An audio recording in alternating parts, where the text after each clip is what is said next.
is that while he was in prison, in his homework, my class is very homework intensive, and while he was in prison, he would always write that I need to find my son. I need to get back in my son's life. I always want to be in my son's life. I don't ever want my son to grow up like I did.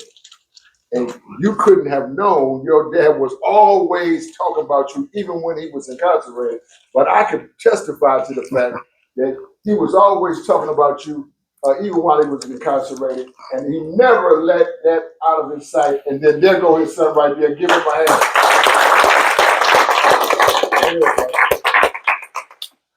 Well, welcome. I'm Tierre. Like he said, there's a few things he left out of that story, but no, man.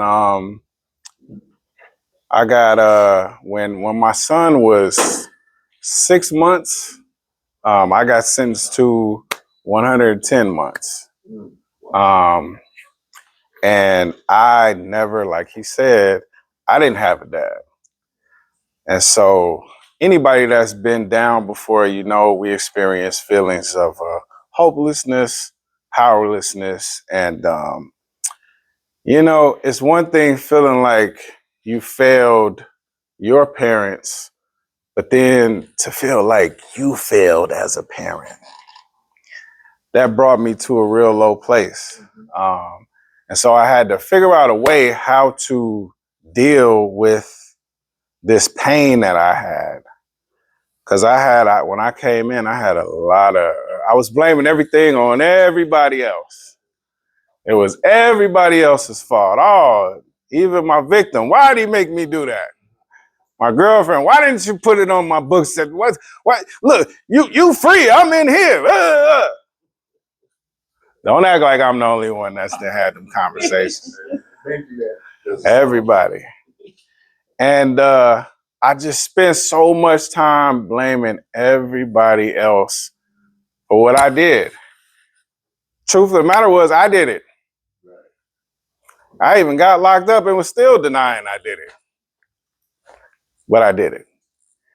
And once I began to make amends with what I actually did and took accountability, that's a strong word. It's a strong word that will get you very far. I started taking accountability for what I did and how I made other people feel, the harm that I caused, the relationships. Not in a weird way. I had a lot of good relationships and I ruined a lot of good women's lives. Maybe I'm just the only one. I ruined a lot of good women's lives, man. And by the good grace of God, I married one of the most best women I could ever find. But I really had to sit back and realize at some point, I got to take accountability for the people that I've hurt, the pain that I've caused, and the time that I can't get back. Because it's a reason, as I'm sure y'all heard Brother Shane say, time is the real money. When you was in court, they didn't say, you know what, sir, we're going to take all your Air Jordans. We're going to take those big rims on your truck. We're going to take that sack of dope. We're going to take that nice coat. They don't care about none of that. They took the one thing you can't get back, your time. That's the most valuable asset you have in this world, is your time. And when I got out, well, let me rewind. When I was in there, I was in a real dark place. Some of y'all may know what this place is when you just hit rock bottom. Yeah. When you hit rock bottom and you just feel like just staying there for a minute, you blaming everything. I even start blaming God for what happened. I start getting mad at God. God, why you want me here? I'm just telling you the truth. But it wasn't until I actually started taking responsibility and accountability for me and what I did, that's when I began to change. And I began to look at how I thought. I began to look at how I moved instead of worrying about what he doing, what he did, or who did this to me, what happened when I was 5. I just start looking at me and fixing me. And I began to write. I got to write about my son. I wrote a book called The Art of Sucker Ducking. Why? I'm going to say that again. It's called The Art of Sucker Ducking. Because ducking them suckers was very important in prison. Anybody that's been there, you got to stay sucker free in there. But the key thing that I talk about in that book is boundaries. You must have boundaries to be successful out here in these streets, man. A lot of people in there, like, man, I just can't wait till I get out, man. As soon as they let me out that door, you got to get free before you get out. Because them opening that door, that's just a physical, that's just a physical line in a location.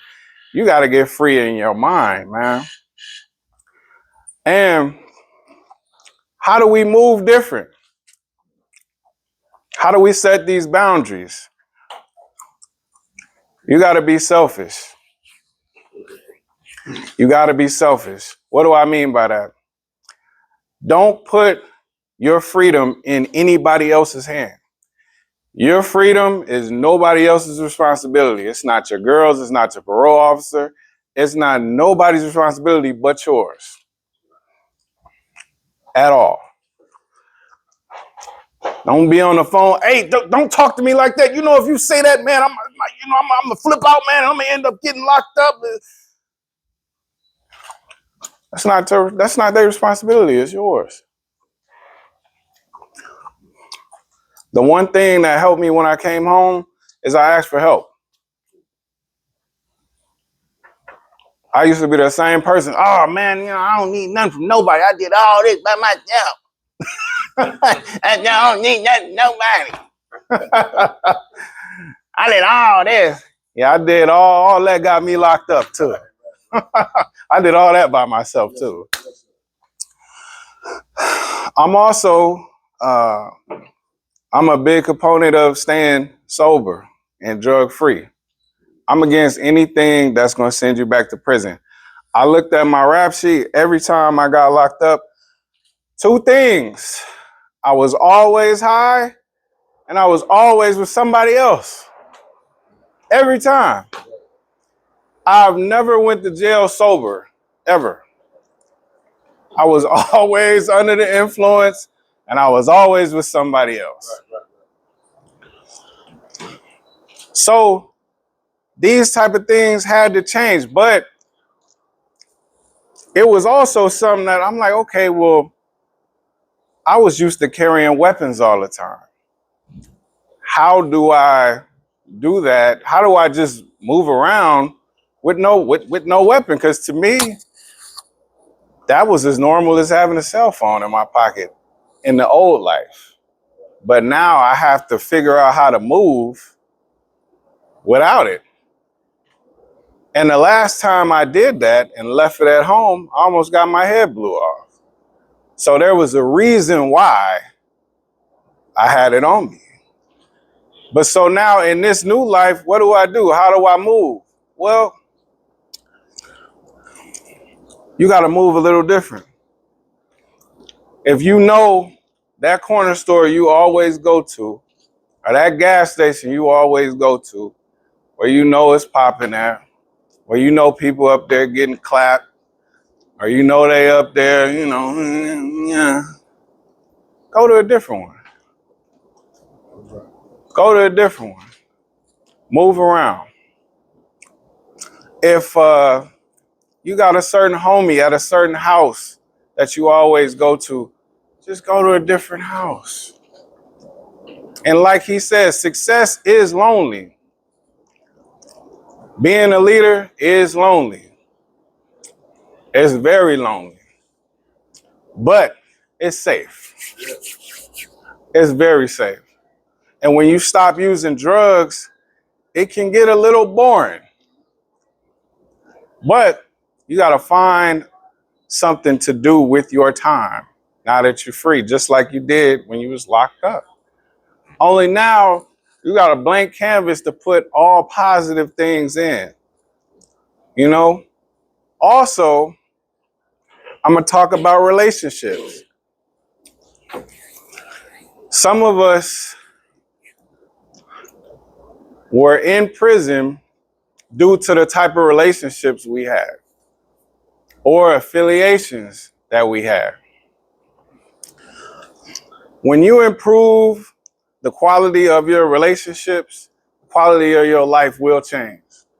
Some of us are running around with the same exact playbook we had as teenagers, as adults. And don't take this the wrong way, but some of us also are still cheating, and we're not even good at that.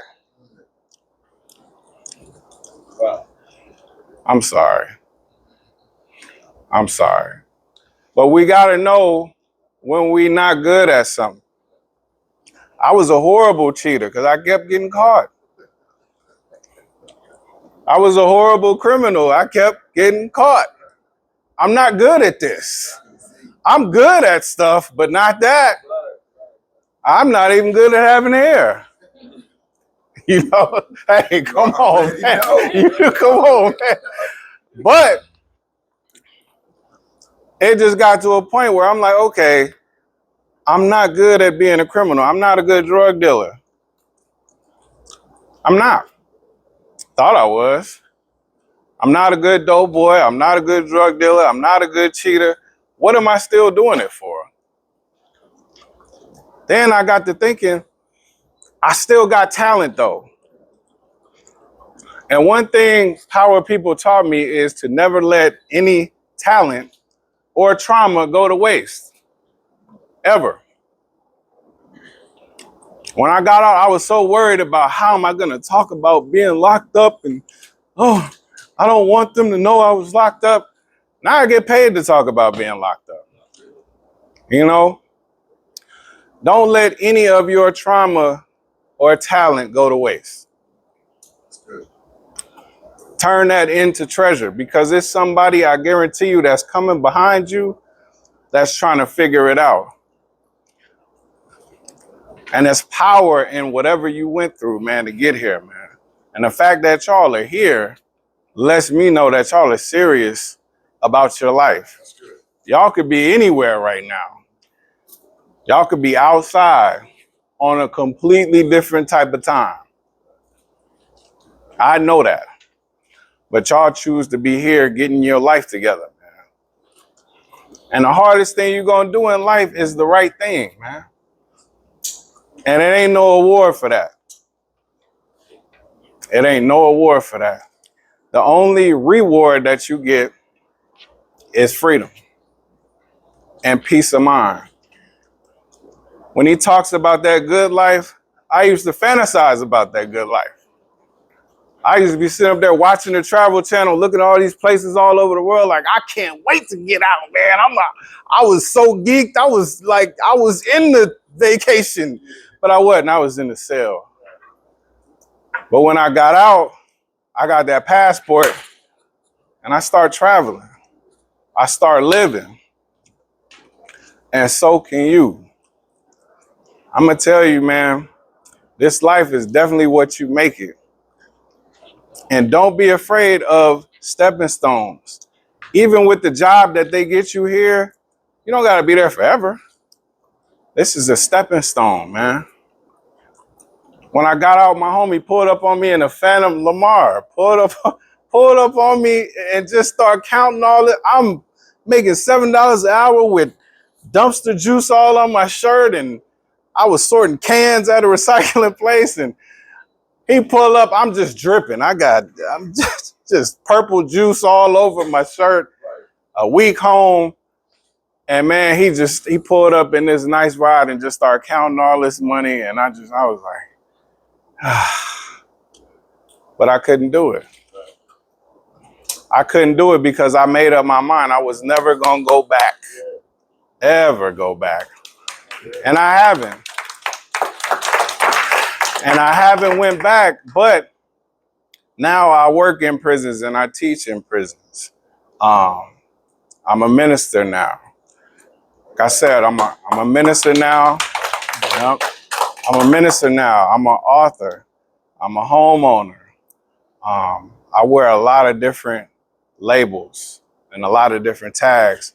But the one thing I am, the thing that makes me the most proudest is I'm a father. I'm a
and then end up catching a Fed case, getting locked back up, just to look like I got some money, right, just to look like something I'm not.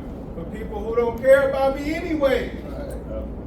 Who am I trying to impress? Right. I'm trying to impress a bunch of people that don't care nothing about me to begin with. Only thing I owe something to is my family. That's it. Because you're the only one with me doing the time. Oh my goodness, yes. I'm doing that time by myself. I looked, I didn't see nobody else in there. That's that time. So you never worked before this? Yeah. Yeah.